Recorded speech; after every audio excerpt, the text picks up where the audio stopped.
Assalamualaikum warahmatullahi wabarakatuh. Perkenalkan, kami dari kelompok 4 akan menjelaskan tentang penulisan surat khusus, yaitu surat kuasa. Sebelum itu, kami akan memperkenalkan diri. Perkenalkan, nama saya Dila Ramadhani. Perkenalkan, saya Zul Awaulil Hijriyah. Saya Umi Marlini dengan NIM 45220065. Nama saya Luluk Ilmanuna. Nama saya Sita Brini Sabah dengan NIM 45220071. Baiklah, saya akan menjelaskan apa sih itu surat kuasa. Surat kuasa adalah surat yang berisi pelimpahan wewenang dari perseorangan atau pejabat kepada orang atau pejabat lain, sehingga pihak yang diberi wewenang dapat bertindak mewakili pihak yang memberi wewenang atau kekuasaan. Surat kuasa ada dua pihak yang berkepentingan, yaitu pihak yang memberi kuasa dan pihak yang diberi kuasa. Pihak yang memberi kuasa harus menyebutkan jenis pelimpahan kekuasaan atas nama pribadi atau atas nama organisasi. Selanjutnya bagian B, fungsi dan manfaat surat kuasa. Sesuai dengan pengertian surat kuasa yang telah dijelaskan sebelumnya, fungsi dan manfaat surat kuasa ini adalah sebagai bukti pernyataan dari pemberi kuasa bahwa pihak penerima kuasa memiliki hak dan kewajiban untuk melakukan hal yang dijelaskan pada isi surat kuasa. Dengan kata lain, pihak penerima kuasa merupakan wakil dari pemberi kuasa untuk melakukan hal-hal yang dijelaskan dalam surat kuasa tersebut. Ciri-ciri surat kuasa. Yang pertama, surat kuasa dibuat dengan menggunakan bahasa Indonesia yang baku dan mudah dipahami. Yang kedua, surat kuasa berisi pernyataan pengalihan kekuasaan atau wewenang dari diri sendiri kepada orang lain untuk mengurus suatu hal. Ketiga, bahasa dan kata-kata yang digunakan dalam surat kuasa itu dibuat dengan singkat, padat, dan jelas sesuai peruntuknya. Dan keempat, surat ini disertai dengan judul surat, misalnya surat kuasa. Unsur surat kuasa. Unsur-unsur yang ada pada surat kuasa haruslah diperhatikan dan dipenuhi agar pembuatannya berlaku dan sah. Unsur-unsur tersebut harus dipenuhi baik oleh pemberi kuasa atau penerima kuasa, baik dari sendiri maupun jabatan yang dimiliki. Selain itu, pembuatannya tidak boleh melewati bagian-bagian penting yang menjadi penyusunan dari surat tersebut. Bagian-bagian tersebut diantaranya adalah kop atau kepala surat, kemudian nomor surat, kemudian judul surat, tanggal dan waktu pemberian kuasa, nama dan identitas penerima kuasa, isi surat yang berkaitan dengan pemberian wewenang, tanda tangan bermaterai penerima kuasa dan pemberi kuasa, serta cap atau stempel dari instansi dan lembaga. Selanjutnya, surat kuasa boleh dicabut di tengah pelaksanaan. Ketika di tengah pelaksanaan kamu ingin membatalkannya, kamu bisa membuat surat pencabutan kuasa. Hal ini biasanya sering terjadi karena beberapa penyebab umum yang memicu pemberi kuasa untuk membatalkan surat kuasa, seperti ada risiko pemalsuan surat, yang kedua itu ada bukti penyalahgunaan surat kuasa, yang ketiga masa berlaku surat atau tugas penerima kuasa telah berakhir, dan yang terakhir itu pemberi kuasa menemukan risiko kendala atau hambatan yang dapat mempersulit pelaksanaan tugas penerima kuasa.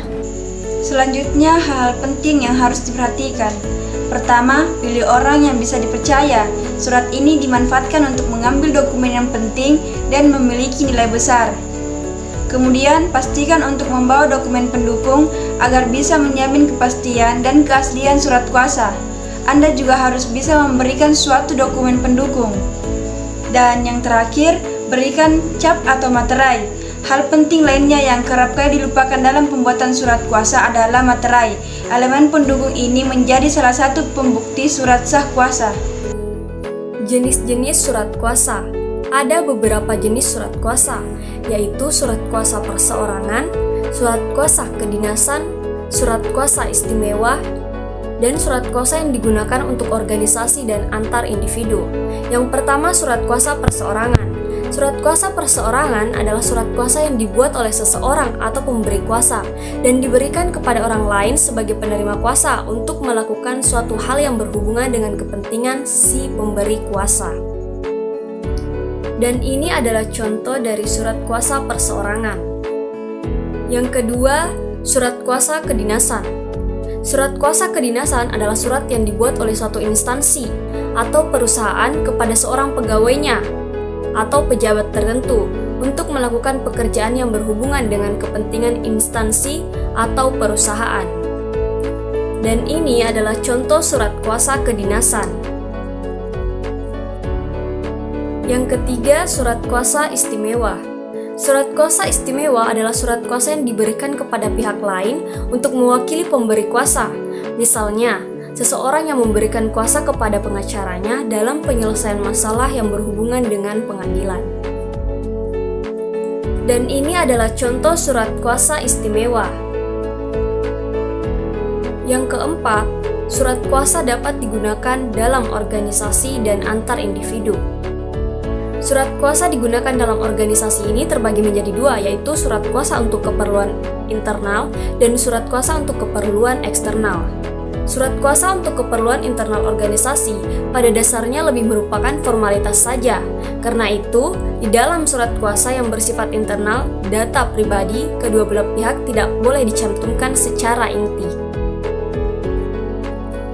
Yang ini merupakan contoh surat kuasa yang dilakukan dalam organisasi internal. Dan surat kuasa untuk keperluan eksternal organisasi harus dicantumkan secara lebih jelas dan rinci, mulai dari data pribadi pihak yang memberi kuasa, data pribadi pihak yang diberi kuasa, bentuk kekuasaan yang diberikan lengkap dengan batas-batasnya. Dan yang ini merupakan contoh surat kuasa yang dilakukan dalam organisasi eksternal. Surat kuasa digunakan antar individu.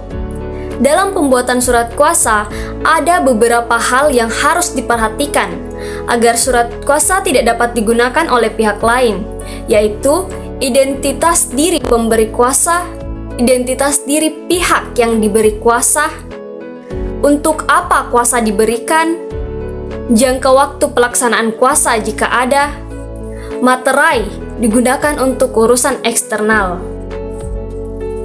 Dan berikut ini adalah contoh dari surat kuasa antar individu. Itulah tadi presentasi yang dapat kami sampaikan. Semoga apa yang kami sampaikan dapat bermanfaat bagi kita semua. Sekian dan terima kasih. Wassalamualaikum warahmatullahi wabarakatuh.